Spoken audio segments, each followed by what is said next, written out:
Hey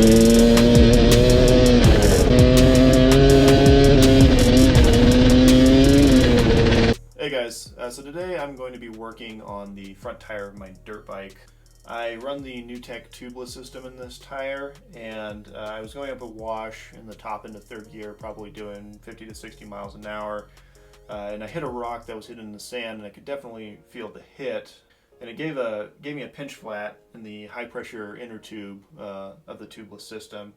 I think that this was honestly my fault because I didn't check the inner tube tire pressure before I went out on this ride. So it could have very well been that the high pressure tube just didn't have enough air pressure in it to withstand the impact, and therefore I got a pinch flat. I've been running the Tubliss system now for like 2 years, and this is the first issue I've had with it, so I'm still a huge fan. I don't think that this is any indication of the reliability of this system.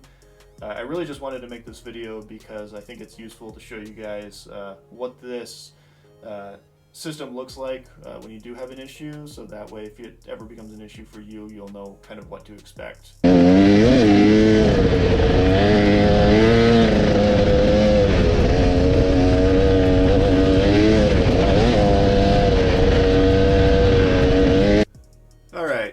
So I've pulled off the tire and hosed everything down so you can see the system, and it's odd. I actually obviously found the culprit to the problem, and it's right here. You can see that the whole red liner here is just tweaked. This whole thing is just tweaked back this way. I mean, it should look like this over here, where it's really kind of rounded in around where the high pressure tube is, but on this side this whole thing is tweaked. And then you can see on the other side here, there's some gouges here on this side too. So I was expecting more of some sort of like blunt impact sort of on the outer edge of the red liner.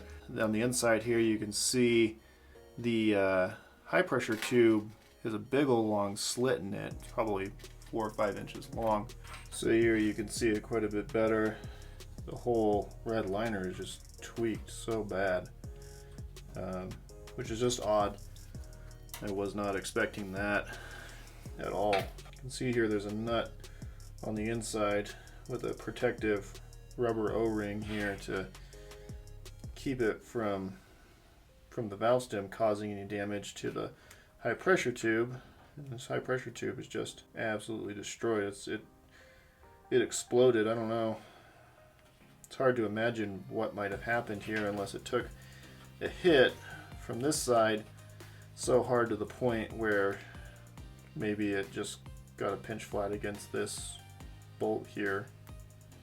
But yeah, I really don't know. In this case, I'm going to replace the red liner with the inner tube here. I already have the inner tube. These are like $10. They're really not that expensive. The red liner is, I think they're like 50 or 60 bucks depending on where you buy them, so they're not too bad. It's definitely cheaper than buying the whole system over again. So in the interest of time, I'm just going to go ahead and install a whole new tubeless system. It would have been less expensive for me to get the red liner and the tube separately, and honestly I actually had the tube, I just was waiting on the red liner. But I couldn't get it shipped in quick enough, and it's Friday night and I'm supposed to go riding tomorrow morning, so I'm just going to throw this in because it's the easiest and quickest option available to me. I honestly don't know what happened to the other tubeless system. It could have been an installation issue, I really don't know.